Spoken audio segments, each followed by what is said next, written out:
Let them dry the place hot like whole lot of game. Hello everyone, I'm Dan. I'm Dee. It's Dan and Dee TV.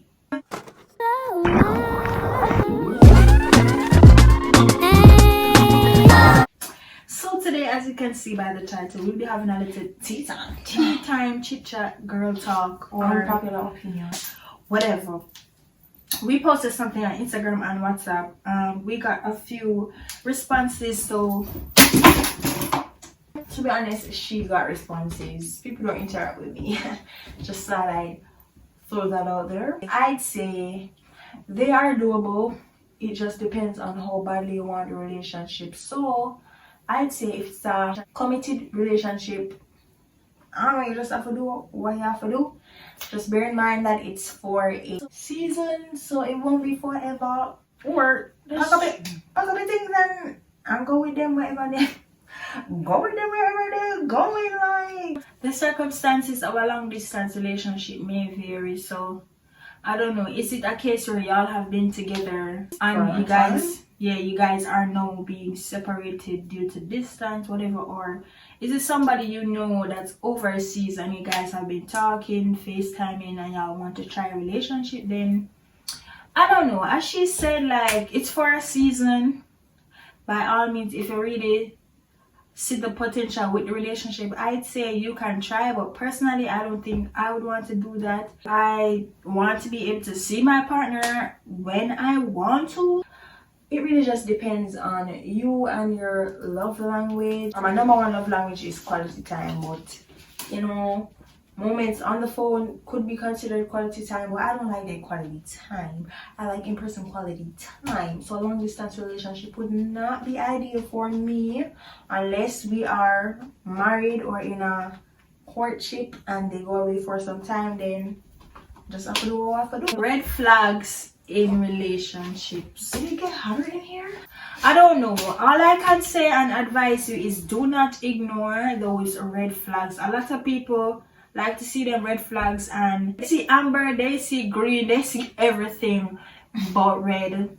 Let me tell you something. Certain red flags you can look out for is someone that tries to manipulate you and manipulate situations to try to make you look like you are the guilty person, or they kind of try to victimize themselves, make you look like you're the one that's wrong. Now, like this video if you know master manipulator. You see traits in somebody that you know is dishonest, can't be transparent. Like, oh my gosh.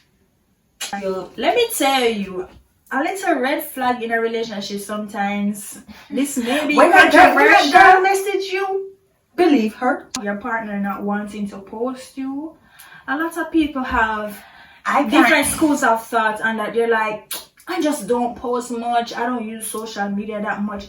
Why do you want to base the strength of your relationship on whether your partner posts you or not? Let me tell you something, baby girl. That boy there, 3/4 of the time them have something to hide. He don't want to post you. He got other girls. Not to say that that's definitely all the time, but let me tell you, gather your girls. Let's get information and let's get information. When that girl comes to you as a woman, FBI, don't attack the girl. Get to the bottom of things. Fully support women coming to other women as women. So this question, let me just answer that question in terms of like a hypothetical.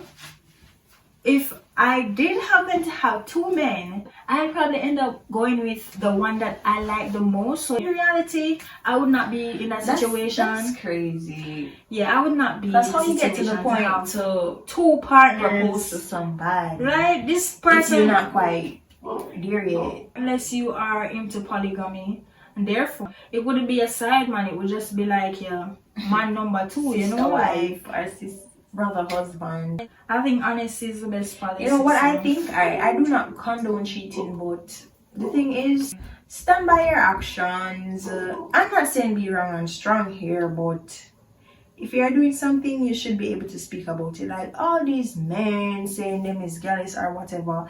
Let me tell you, listen now, they're not a gallus if you have to lie about the amount of women that you have. Rewind that. But I personally, I won't even give this question any consideration because I'm not going to be that. It depends. I mean, for the most part, I'd say no.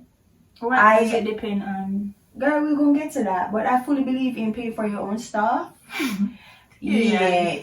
It just depends on if my partner agreed to do that, or if my partner wants to do that, or if my partner is in a financial position to do that. But love you girls, but now make your own man pay for your food maybe, or bring your own money maybe. And additionally, I'm not going anywhere with my female friends and my man. Not saying it's impossible, but like that scenario is just highly unlikely. It's just not I don't have a man, but I'm just saying, like, personally, it's a no for me. Because what exactly is the reason? Like, he must be rich and big balling to be paying for all of my friends' meals. If it's just an outing and we all happen to be mutuals, for what reason is he paying for your stuff? Like, my man is not your bank account. He mine. Your man is not your bank account. Where I feel like when you go out, everybody should cover their own bills. Like, that's just you order up all your things and you buy all your good food, you fully belly and your belch, and you want other people pay for your things. If you in a financial position for do that, then I don't really see why not. But otherwise, sorry, some females probably have different sentiments. They feel like man for pay, man for spend, but I don't really know what kind of man them they with. If I scam and we chop the line and them just have money like that for splash. But personally, me and mine, we work hard for our money. So I suggest that my friends do the same. I know your birthday. I know your birthday. I know your anniversary. Like, what's so special? For me personally, I'm not sure if I could wholeheartedly say anything about that based on experience. You know, I would say that I have dated my best friends because that's where the friendship was at, but knowing that I had more than just friends' feelings for that person, I don't know if I can fairly say that that person was, you know, my best friend, like platonic best friend. But I say go for it. Just keep in mind, it can either end two ways. Y'all get married, y'all break up. That's it. If you're concerned about ruining your friendship, or like, that's just, what they call it, collateral damage at this point. And your friendship does not have to be damaged. You just have to condition your mind to understand that the relationship may or may not work out. I kind of have personal experience on this matter. I definitely did indeed date my male best friend. I wouldn't necessarily recommend it. I'm prepared to know that it's either gonna work out or not work out. If you're prepared or willing to potentially lose a best friend, then you do that, because that's basically what happened. Obviously, there's like no bad blood or animosity, but like results may vary. There's no guarantee that y'all could revert to being as close or as cool as you guys were once before. Like, be caution. If you feel like you and this person have one little connection and you can understand each other and you can potentially have a nice and good relationship, then I'd say go for it. But at the same time, then here's the tea. If that bond was that strong, y'all wouldn't have stopped being friends. I believe that. I strongly believe that. So coming from me being with my best friend in the past, personally, that's sus. I'm not fully comfortable with it, because there have been multiple occasions that don't include me where you see a male and then female best friend couple months later, or they properly in a full-blown relationship. So story time. Just be cautious with the female best friend. If my man did have a best friend before me and him did them, I don't really feel like saying me have the authority to say no, you need to stop talking to her. But if it's a thing where I observe, say them kind of too close to my liking and them giving sus vibes, then I will definitely bring it up. But at the end of the day, I don't really want to tell him what to do. But at the same time, I might leave. If I really don't feel comfortable with it, then leave. Because I do not want to have to give you the choice of choosing between me and her. A best friend and a girlfriend is different, but at the same time, it's a complicated situation. So to summarize, I have mixed feelings towards it, but all in all, I definitely don't trust it. Yeah, How about you, Jen? Yeah, I agree. I definitely don't trust that best friend thing. Just based on things that I have observed in the past. I recall knowing two persons. This was back in the days. They were best friends. And Story time. No, like, my friend asked me, they do stuff? Girl, no. I can swear for them, they are just friends.